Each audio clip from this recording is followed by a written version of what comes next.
BEd द्वितीय वर्ष के अंतर्गत पर्यावरण शिक्षा विषय है। इस पर्यावरण शिक्षा विषय के अंतर्गत प्राकृतिक संसाधन है।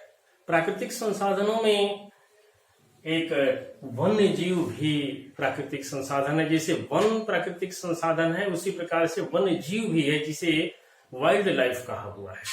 तो ये वन्य जीव कौन से हैं? वन्य जीवों का संबंध वनों से है, यानी वन संसाधन है तो वन्य जीव संसाधन है। तो वनों को हम संरक्षित करेंगे तो वन्य जीवों का भी संरक्षण रहेगा। संरक्षण क्यों करेंगे? क्योंकि यह मानव के लिए अति आवश्यक है। किस प्रकार से आवश्यक है, इनके महत्वों को देखेंगे। इन महत्वों से पहले हम उनको देखते हैं। ये वन्य जीव कौन से हैं? वन तो वे हैं जिनके अंतर्गत ये वन्य जीव रहते हैं, उन्हें वन्य कहते हैं। उनमें वन्य प्राणी रहते हैं जिनको वाइल्ड लाइफ कहते हैं। किस प्रकार से कहते हैं? वनों में निवास करने वाले जीवों को वन्य जीव कहते हैं। और वन किसे कहते हैं? वे बड़े बड़े पेड़ों का समूह जो बिल्कुल घना हो, यानी वन पारिस्थितिकी तंत्र पूर्ण अपने में ही पूर्ण हो, उसे वन पारिस्थितिकी कहते हैं। और उनमें निवास करने वाले को वन्य जीव कहते हैं। अब इन वन्य जीवों को मानव के लिए क्यों आवश्यकता है? क्योंकि इनका महत्व है। किस प्रकार से महत्व है? इनका वैज्ञानिक महत्व है। वैज्ञानिक महत्व के अंतर्गत आप जानते हैं इस चीज को कि रचना विज्ञान के अंतर्गत मानव शरीर के बारे में अध्ययन के लिए वन्य जीवों के बारे में, खरगोश के बारे में अध्ययन करते हैं, बंदर के बारे में अध्ययन करते हैं मानव जीवन के लिए।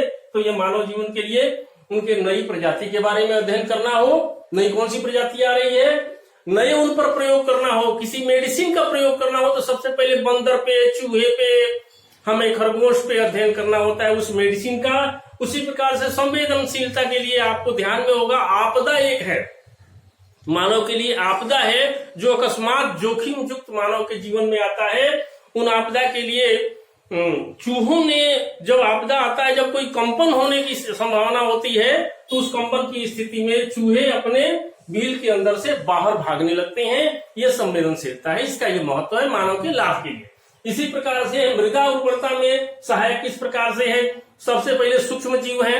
सूक्ष्म जीव से पौधे हैं, उन पौधों को जो शाकाहारी जीव हैं वो अपना भोजन ग्रहण करते हैं। उनके बाद उनको मांसाहारी जीव भोजन करते हैं। उनके मलमूत्र होते हैं। जब जीवन के अंतिम समय में जब उनका विघटन हो जाता है, मृत्यु हो जाती है, तो विघटन होने के पश्चात सारे तत्व उस मृदा में मिल जाते हैं। कहाँ पर? वन पारिस्थितिकी तंत्र के अंतर्गत। तो इस प्रकार से ये वन पारिस्थितिकी तंत्र चक्र चलता रहता है, उसका ये महत्व है। इसी प्रकार से आर्थिक महत्व कौन से हैं? बहुमूल्य हाथी के दांत, हिरण की कस्तूरी, गेंडा का सींग, शेर, चीता, मगरमच्छ और सांप से उनकी खालें मानव के लिए, खरगोश से फर प्राप्त होता है, ऊंट से उसके बाल प्राप्त होते हैं जिससे कंबल इत्यादि बनते हैं, और पक्षियों से पंख प्राप्त होते हैं। मानव अपने घरों में सौंदर्य प्रसाधन के विभिन्न प्रकार के वस्तुओं को सजाने के लिए, बनाने के लिए इन समस्त आर्थिक महत्व के संसाधनों का प्रयोग करता है। इसी प्रकार से भोजन की आपूर्ति है।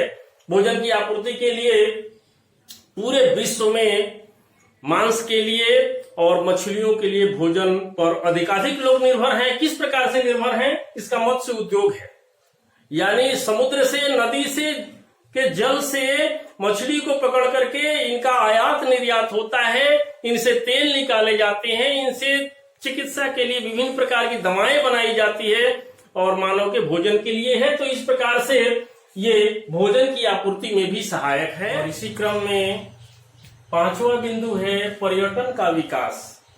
आपको ध्यान में है, भारत बहुविविधता का देश है, यानी जो विश्व में प्रजातियां हैं जंतु की, वनस्पति की, वो अकेले भारत में भी है।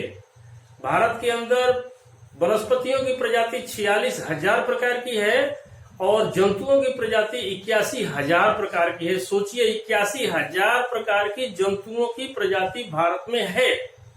अब पर्यटन के लिए पूरे विश्व से पर्यटक आते हैं और उसके लिए आर्थिक लाभ भी होता है, एक दूसरे देशों से मिलने का अवसर भी मिलता है। चिड़ियाघरों में और अभयारण्य में, अभयारण्य जहां ये वन्य जीव निर्भय होकर जीवन व्यतीत करते हैं, वो अभयारण्य है।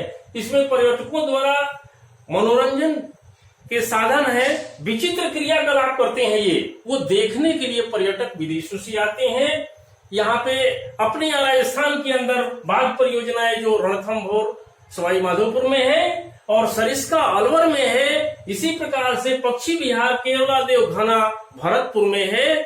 यहाँ पर विदेशी पर्यटक अपने देश के आते हैं, विदेशी पर्यटक देखने के लिए आते हैं। तो इस प्रकार से पूरा ये भारत पर्यटन के विकास में आगे है, पूरे विश्व में प्रसिद्ध है जंतुओं की विविधता के लिए, उनके क्रियाकलापों को, उनके प्राकृतिक रूप को देखने के लिए ये सफारी गाड़ियों में दिन भर इंतजार करते रहते हैं। इन अभयारण्य के अंतर्गत इन जो ये टाइगर प्रोजेक्ट बना हुआ है सरिस्का में और रणथंभौर में, नहीं दर्शन होता है उनके बाघों के तो दूसरे दिन और इंतजार करते हुए आते हैं। ये इनका महत्व है, पर्यावरणीय महत्व है इन वन्य जीवों का।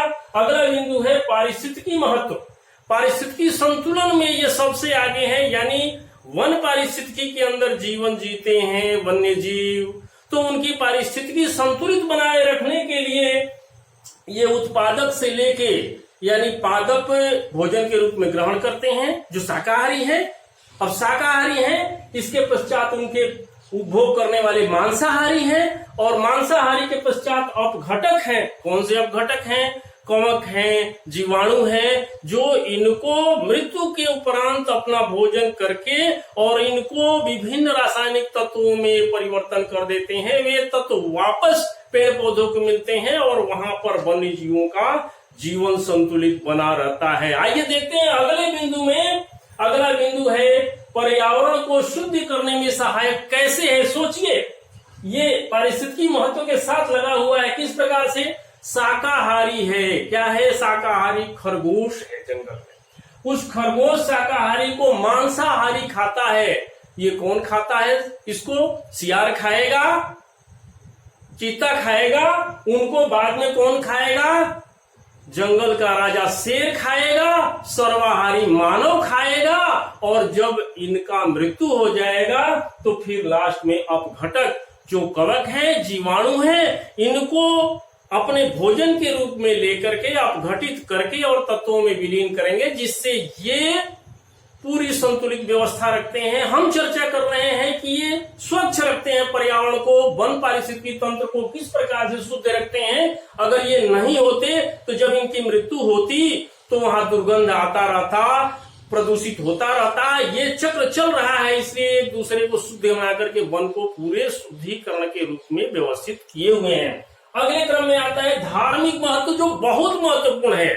भारतीय परिदृश्य में हिंदू धर्म के अंतर्गत इनके महत्वों की व्याख्या की गई है। इन वन्य जीवों के संरक्षण के लिए और बचाव के लिए विभिन्न देवताओं के सवारी के रूप में इन वन्य जीवों को व्यवस्थित किया गया है। देखेंगे, ये वन्य प्राणियों के महत्व को प्रकट करने के लिए हिंदू धर्म में देवताओं की आकृति की कल्पना वन्य जीवों से की गई है। आकृति की, सर्प आ रहा है, बैल आ रहा है तो शंकर भगवान का आगमन हो रहा है। इसी प्रकार से देखिए, उल्लू को देख करके लक्ष्मी जी का संकेत है, कल्पना, आकृति की कल्पना है।